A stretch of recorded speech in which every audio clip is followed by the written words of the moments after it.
a exposição do arenito só se dá bem recentemente, há 1,8 milhões de anos. Daí eles começam.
Esses dois ecossistemas aí, esses dois biomas, vêm ao longo de milhões de anos interagindo. Então, em períodos em que o planeta está mais frio e seco, a gente tem o predomínio do campo se espalhando na paisagem e a floresta indo se acumular lá, se esconder no fundo de vale, como aconteceu há 10 mil anos atrás, a última glaciação.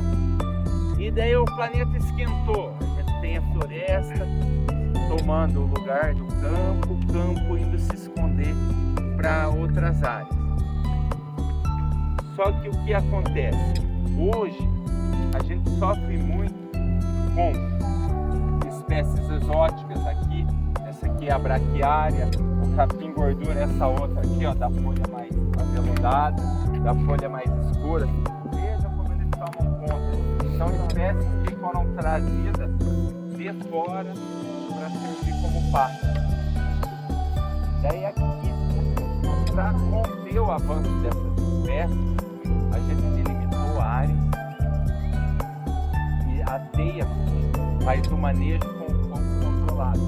Porque o campo, ele é tal qual como o cerrado é. A gente põe fogo no campo, 1, 2, 3 semanas depois está tudo florido. As espécies, tem espécies em que as sementes ficam dormentes lá, a partir do momento que põe alta temperatura, é quebrada essa dormência e a semente germina.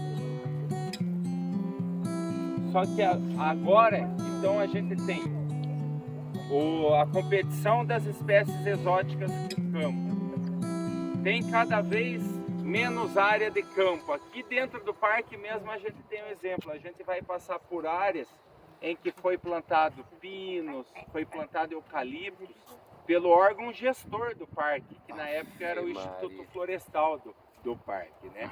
Então, seria um processo natural a floresta invadir o campo. Então, igual a gente vê o capoeirão aqui embaixo, isso aqui foi campo. A questão de, se vocês pegarem imagens, tem imagens coloridas disso aqui dos anos 40. Isso aqui embaixo era tudo campo. Então seria um processo natural a floresta invadir o campo. Porém, vai chegar no momento, o campo está tão ameaçado, originalmente ele cobria 8,4% do Paraná, hoje resta apenas 0,3% dele. Então vai chegar no momento...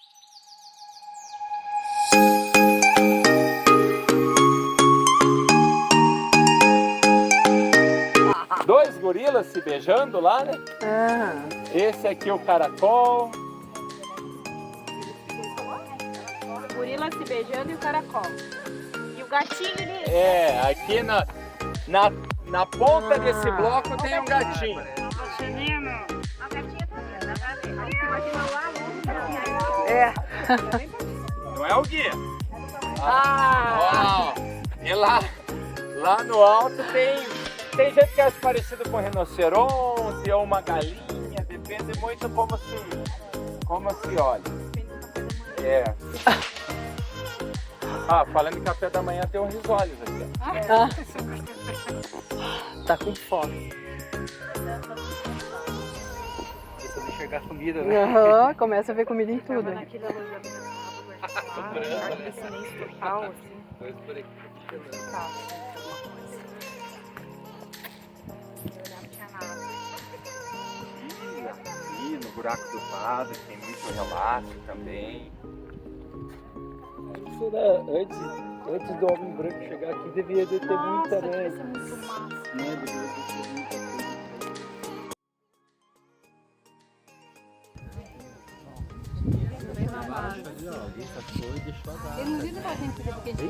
Hoje aconteceria isso, né? É bom que a gente nota uma evolução do pensamento. Que bom que estamos né? melhorando. Aham. É.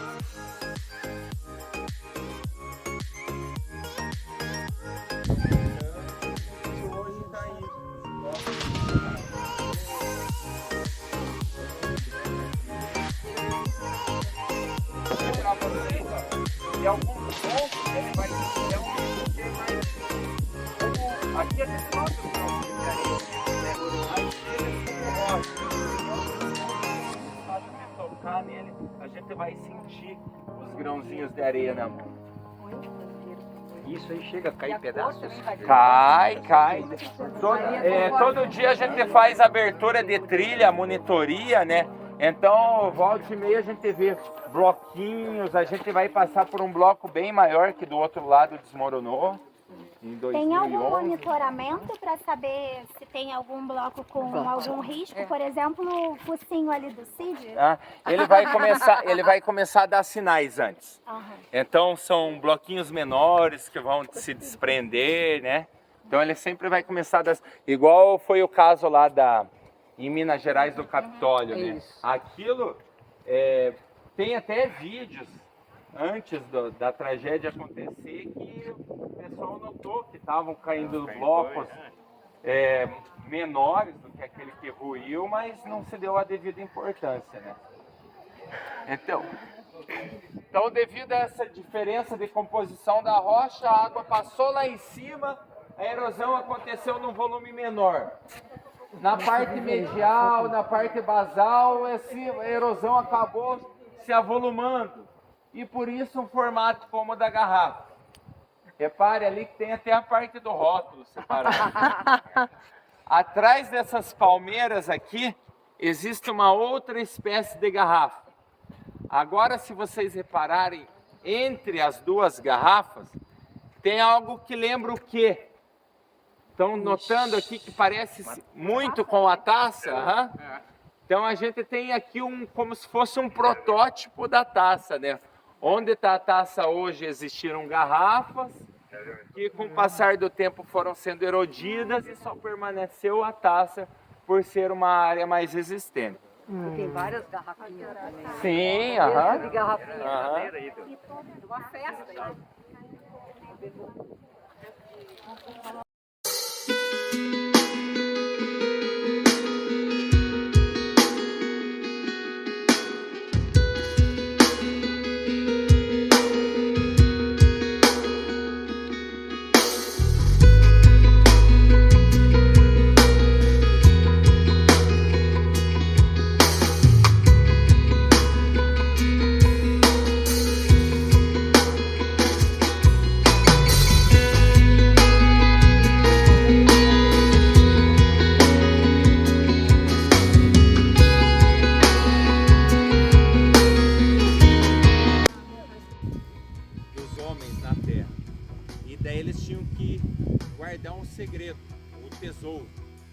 Só que esse tesouro, eles escolheram os guerreiros mais valentes para tomar conta desse tesouro, e a única regra era eles não se relacionarem com mulheres.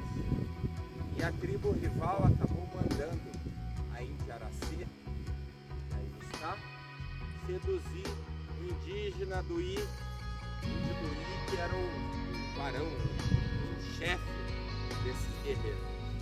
E nesse trabalho de sedução, ela acabou se apaixonando por ele. Exatamente. E rolou um goró também. Eles tomaram o iripuri, o licor do butiá, e depois de uma torre da noite de amor, adormeceram à sombra do ipê. Daí Tupã fã ficou enfurecido com a traição deles. Petrificou a taça que eles beberam licor. Petrificou a Aracê de Costas, do Duí, que vimos os dois agora. Lançou raios enfurecidos que formaram as furnas. E o tesouro se liquefez, virou a Lagoa Dourada. Uau! Nossa, que legal, gostei.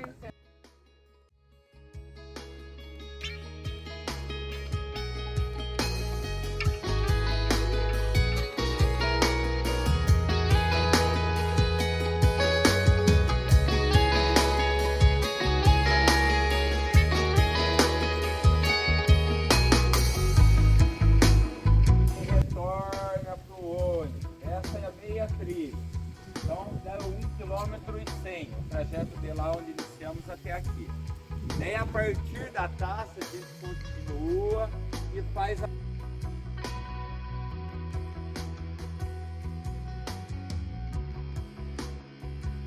É curioso que esse não tem um placa, né?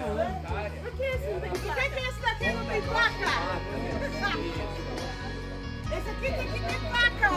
Tô reivindicando aqui, ó. O Zezão que tem que ter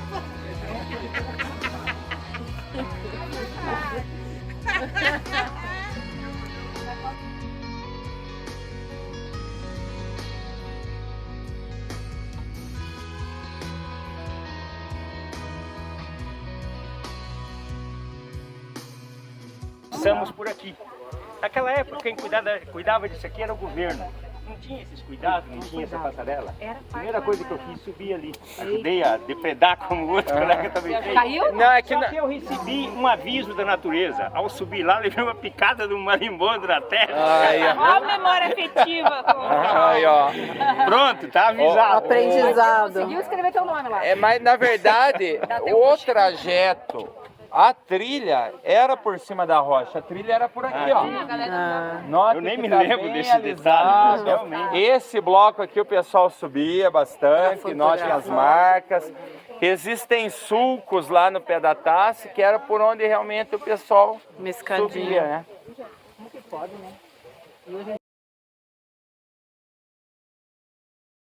Estavam em Buia até mesmo para construir os dormentes, palanque de cerca, além de móveis, casas, né? Até o Barão ficou rico. É uma madeira maravilhosa para fazer móvel também, né? Na perfumaria, um dos usos dele é esse, além de curtir a cachaçinha, fazer o barril para curtir cachaça, copo de caipira, né? Também foi sintetizado esse óleo, é utilizado como lubrificante da indústria aeroespacial, e um outro uso desse óleo sintetizado é um dos componentes do êxtase. cachaça com êxtase, pronto. Uns tempos atrás tinha um congresso de geologia ali.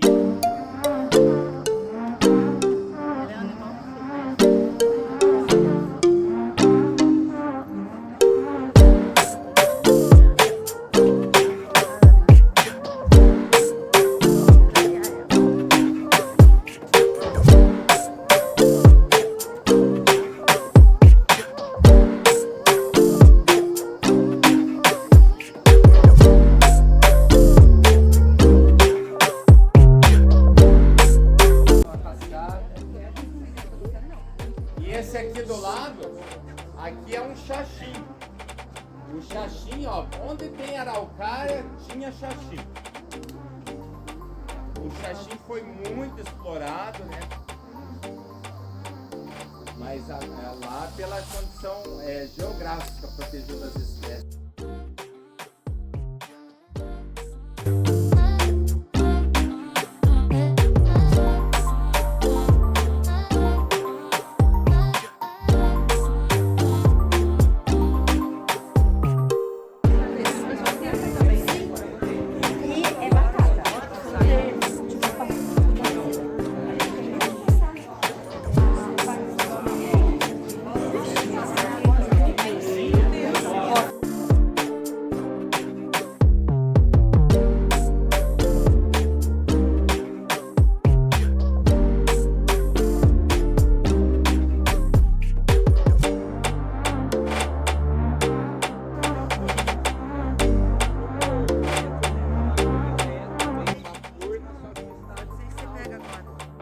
uma furna, só que o estágio final de uma furna. Aqui no entorno já existiu o paredão, como nas outras furnas, até a água está no mesmo nível, aproximadamente 788 metros do nível do mar, em que, com o passar do tempo, o material que compunha as paredes foi sendo erodido. E com isso, o diâmetro dela aumentou e a profundidade diminuiu, com aquele material que se acumulava ali no fundo. Reparem que existe um canal aqui, se formou esse canal que liga a lagoa, onde a gente tem as nascentes, com o rio Guabiroba. Normalmente a água flui nesse sentido como temos hoje.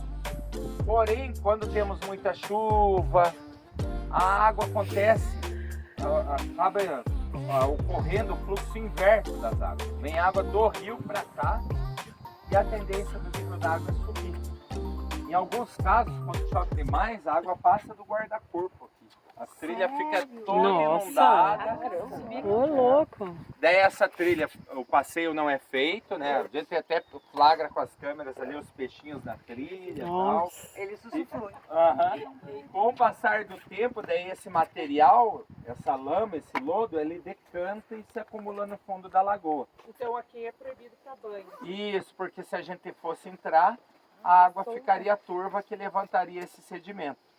Pesquisadores da UEPG fizeram escavações e chegaram a uma camada de cerca de 12 metros desse material. E através da palinologia, do estudo dos pólens, da datação desses pólens, chegou-se à idade de 12 mil anos. Ou seja, 12 mil anos para 12 metros, como ela ainda possui 5 metros no seu ponto mais profundo, a estimativa é que dentro de 5 mil anos a lagoa vai ser por completa assoreada. Então aproveite e visitar, né? Tenho 5 mil anos para fazer isso. Só 5 mil anos. Claro que quanto mais a gente desmata as margens dos rios, quanto maior a área de utilização da agricultura, a tendência quando chover é levar mais sedimento para dentro dos rios e esse processo se acelerar, né? Olha que o meu desceu. Ali tem... o cano é justamente para medir o nível da água, que a gente constatou de uns tempos para cá, que o nível dela baixou bastante. Então tem o cano aqui, ali no meio tem mais pontos de medição. Das secas? Pode ser, eu acredito que a conclusão do estudo...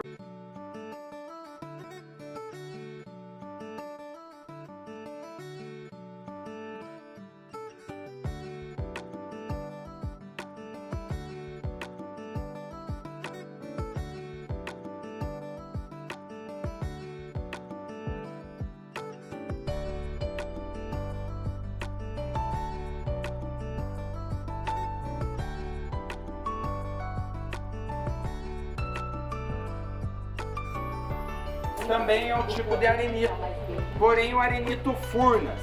A origem do arenito ela é marinha e ele pertence ao período devoniano, então, ou seja, 400 milhões de anos. Ele é mais antigo que o Vila Velha. O mineral responsável pela cimentação dele seria a caulinita. E daí, por pontos de enfraquecimento, por fissuras, lentamente foi se infiltrando a água das chuvas, a água dos rios, e essa água acidificada foi diluindo esse material, diluindo essa caulinita, bem como a água do lençol freático, né? O planeta, então, ele passa por períodos quentes e úmidos, em que o nível do lençol freático está lá em cima. Frios e secos, o nível do lençol freático acaba cedendo, baixando. E nesse processo ele foi erodindo a rocha, até que num determinado momento o teto ficou sem sustentação e solapou e desabou, formando aí a dolina. Como havíamos dito, são 12 delas abertas, 12 delas no parque, cerca de 50 em Ponta Grossa, municípios da região aí. O Buraco do Padre, por exemplo, é uma delas, as Dolinas Gêmeas lá no Passo do Puco. Aqui são 3 abertas à visitação. A Furna dos Andorinhões, que é essa primeira, a do Lambari, que é ali do lado, e a Lagoa Dourada. Aqui uma imagem aérea, das furnas aqui. A 1, vocês vão até notar que o diâmetro dela ela é bem circular comparada a 2. A 2 tem um diâmetro maior. Isso porque, lembra até uma letra B ali. Isso porque na verdade ali existiam 2 furnas. É o que aconteceu lá, o que vai acontecer com as dolinas do Passo do Pupo.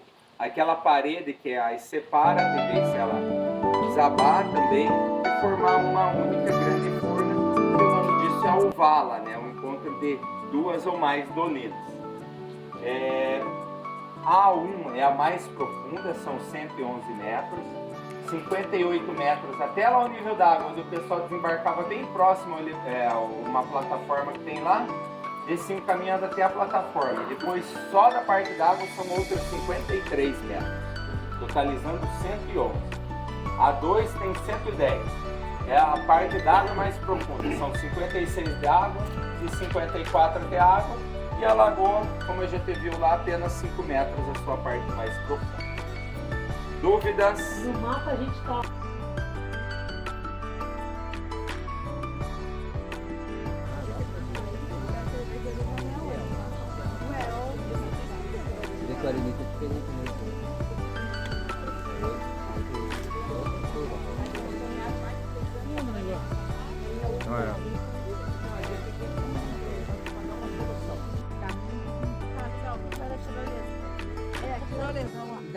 Eu vi água.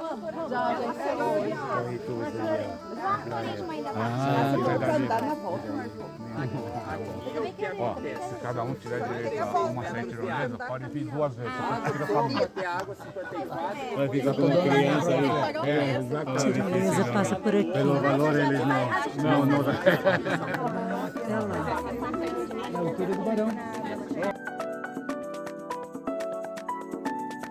Para se tornar uma espécie única. Inclusive é objeto de estudo. Mas literalmente aqui Não, são vários. Então, através desse processo reprodutivo e da evolução, né, da adaptação. Não sai daqui, Não, você falou que não tem. Inclusive, o pessoal da UEPG rende esses peixes, criam lá alguns deles. E esses tempos fizeram uma matéria na TV, puseram um aquário lá, uma taraíra, largaram o lambari normal. Fica 2 segundos do lado da taraíra. E puseram desses lambaris aí, eles bem tranquilos do lado da taraíra, porque eles não possuem instinto de sobrevivência, porque eles não têm esse predador, tem outros. Vivem na paz, né? Você viu como eu me emocionei?